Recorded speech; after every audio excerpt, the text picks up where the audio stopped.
성공하고 싶다면 오늘 당장 바닥부터 닦아라. 이 말을 남긴 사람은 억만장자 투자자 레이 달리오였다. 세계 최대의 헤지펀드 브리지워터 어소시에이츠를 창업한 그가 가장 먼저 가르친 직원 교육이 뭔지 아는가? 책상은 항상 비워두세요. 지저분한 공간은 지저분한 사고를 낳습니다. 놀랍게도 청소는 단순한 위생 개념이 아니다.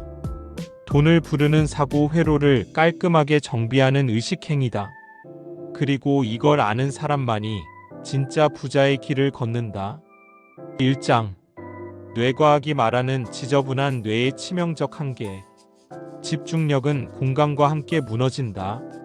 하버드 의과대학의 연구에 따르면 시각적 잡음비저월 클러터은 뇌의 작업 기억을 32% 이상 소모시킨다. 즉, 책상이 지저분하면 우리는 무의식적으로 에너지를 뺏기고 중요한 결정을 내릴 때에도 멍해진다. 스탠퍼드 심리학 교수 잔 BARGH. 지저분한 환경은 뇌를 피곤하게 만든다. 그리고 피곤한 뇌는 항상 가난한 선택을 한다. 뇌는 항상 질서를 원한다. 우리가 청소를 하고 나서 느끼는 그 상쾌함은 단지 청결 때문이 아니다. 그건 뇌가 불확실성을 제거했다는 쾌감에 반응한 결과다. 진화 심리학적으로 인간은 혼돈 속에서 살아남지 못한 종이었다. 수렵 채집 시절 어지럽고 지저분한 환경은 곧 위험과 죽음을 의미했기 때문이다. 2장. 본능은 말한다. 정리된 인간이 신뢰받는다. 정리된 방은 곧 정리된 인생이다. 전 세계에서 가장 많은 리더들이 따르는 CEO 워렌 버핏의 집무실을 본 사람은 이렇게 말한다. 버핏의 방은 극도로 단순하고 정갈하다. 그가 수십억을 움직일 수 있는 건 비어있는 공간 덕분일지도 모른다. 청소는 단지 깨끗함이 아니라 신뢰와 권위의 상징이다. 진화심리학자 데이비드 버스 교수. 정리된 외부는 타인에게 예측 가능성과 안정감을 준다. 인간은 그런 상대에게 본능적으로 끌리게 되어 있다. 인류는 질서 있는 사람을 따라간다. 1990년대 MIT에서는 재미있는 실험을 했다. 지저분한 방에서 리더십 테스트를 진행했을 때와 깔끔하게 정돈된 방에서 진행했을 때 참가자들이 뽑은 리더는 다르게 나타났다. 같은 내용의 발표를 했지만 깔끔한 환경 속 리더가 4배 더 높은 신뢰 점수를 받았다. 3장. 부자들은 청소를 어떻게 활용하는가? 일론 머스크의 집 생각보다 작고 단순하다. 2021년 일론 머스크는 자신의 저택을 팔고 작은 모듈형 주택으로 이사했다. 그는 트위터에 이렇게 말했다. 나는 지금 38이 집에서 산다. 필요 이상의 공간은 생각을 복잡하게 만든다. 그의 철학은 간단했다. 모든 결정은 뇌의 연료를 소모한다.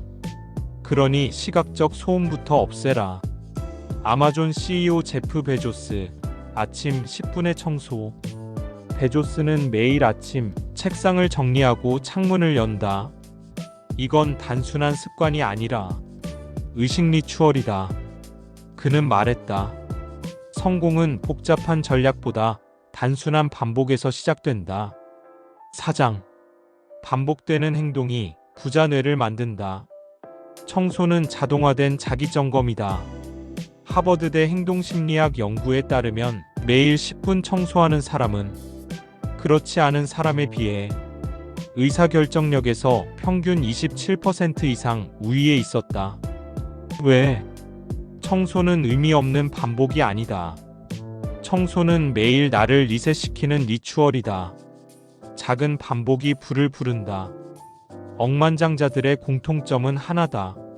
지루한 걸 반복할 줄 아는 사람이다. 워렌 버핏은 매일 아침 7시에 같은 사무실에서 같은 방식으로 하루를 시작한다. 마크 저커버그는 옷장을 단 한 벌의 셔츠로 통일했다. 젠슨 황은 자신의 책상 위에 단 한 개의 노트북만 둔다. 그들이 바보라서 그런 게 아니다. 결정 에너지를 진짜 중요한 곳에만 쓰기 위해서다. 5장. 당신이 정리하지 못하는 이유는 바로 이것. 가난한 사람의 뇌는 지금 이 순간에 집착한다. 이거 버리면 나중에 필요할지도 몰라. 언젠간 이거 써야지. 추억이니까 그냥 두자. 모두 미래보다 과거에 매달리는 사고 회로다. 뇌과학적으로 정리하지 못하는 사람의 뇌 구조는 미래를 상상하는 능력이 떨어진다. 그래서 가난해진다. 청소는 물건이 아니라 사고방식을 비우는 것이다. 부자들의 공간은 텅 빈 것이 아니라 비워져 있는 것이다. 텅 빈 방은 무기력하지만 의도적으로 비워낸 공간은 힘이 있다. 그 공간은 새로운 기회가 들어올 여백이다. 6장. 청소는 실제로 돈에 영향을 준다. 사례 넷플릭스 창업자 리드 헤이스팅스. 넷플릭스는 처음 DVD 대여업으로 시작했다. 하지만 리드 헤이스팅스는 회사 회의를 할 때마다 가장 먼저 하는 일이 있었다. 먼저 회의실을 정리합시다. 그는 혼자 쓰레기를 주워 담고 책상 위에 서류를 깔끔히 정리했다. 그는 이렇게 말했다. 지저분한 공간에선 창의적인 아이디어가 절대 안 나온다. 넷플릭스의 초반 피벗 결정은 이렇게 정리된 공간에서 나온 것이다. 사례 실리콘밸리 VC들이 창업자를 볼 때 미국 벤처 캐피탈인 세쿼이아 캐피탈의 파트너들은 투자 상담을 나가기 전 사무실 책상 위에 정리되지 않은 창업자 정리되지 않은 마인드라는 문장을 붙여놓는다. 실제로 투자 심사 중 창업자의 공간이 어지럽다고 판단되면 아이디어가 좋아도 투자하지 않는다. 사례 구글 사무실 청소 규칙. 구글 본사는 밤 9시마다 자동 청소 로봇이 작동되며 모든 직원이 자리를 비워야 한다. 그 이유? 창의적 사고는 정돈된 테이블에서만 가능하다. 그리고 이 시스템 덕분에 구글은 세계에서 가장 창의적인 조직이라는 타이틀을 얻었다. 7장. 청소와 수면 그리고 창의성의 연결. 밤에 뇌는 청소를 한다. 미국 국립보건원 NIH에 따르면 우리가 잘 때 뇌에서는 글림프 시스템이라는 청소 회로가 작동된다. 이 시스템은 하루 동안 쌓인 스트레스, 부정감정, 쓰레기 신경전달물질 등을 제거한다. 하지만 낮에 실제 물리적 청소를 하지 않으면 이 밤의 뇌 청소도 방해받는다. 창의성은 여백에서 시작된다. 정신과 전문의 이시영 박사는 말했다. 창의성은 꽉 찬 정보 속에서 나오지 않는다. 여백과 비움 속에서 튀어나온다. 부자들은 절대 뭔가 가득 찬 공간에서 브레인스토밍하지 않는다. 그들은 정리된 공간에서 비워진 만큼의 가능성을 상상한다. 8장. 아이에게 청소를 가르치는 집은 가난해지지 않는다. 자립심보다 중요한 건 질서감. 하버드 심리학부의 연구에 따르면 어릴 때부터 정리정돈을 배운 아이는 성인 이후 연봉이 평균 23% 높았고 신용 점수가 높았으며 부채 비율이 낮았다.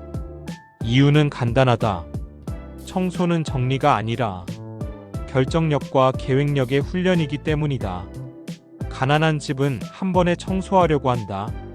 부자 가정은 매일 조금씩 치운다. 가난한 집은 대청소를 한다고 미룬다.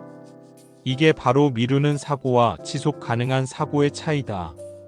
결국 이는 재무 습관의 차이로 이어진다. 9장. 부자들의 청소 루틴. 아침 루틴 30초 정리의 철학. 워렌 버핏. 매일 아침 전날 썼던 서류와 노트를 30초 내에 정리한다. 과거를 털지 않으면 오늘이 무거워진다. 오프라 윈프리. 하루의 첫 10분은 향초와 함께 공간을 정돈한다. 정돈은 내 내면과 외부의 연결 통로다. 저녁 루틴 감정 청소까지 포함. 부자들은 자기 전 책상만 치우는 게 아니다. 하루 동안 쌓인 감정과 감각의 잔재도 정리한다. 어떤 사람은 일기를 쓴다. 어떤 사람은 5분 명상을 한다.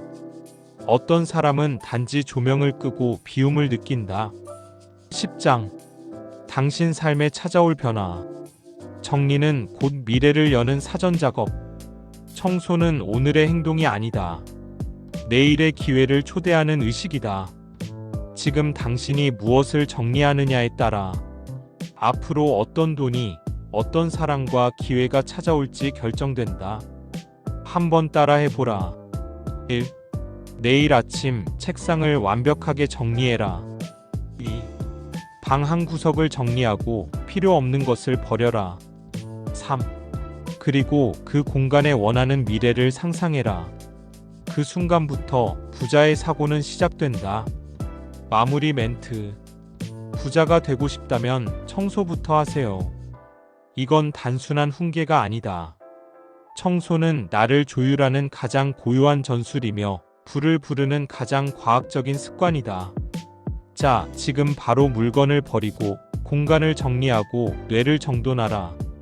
당신의 부는 그렇게 시작된다. 영상이 도움이 되셨다면 구독과 좋아요. 지금까지 더리치랩이었습니다.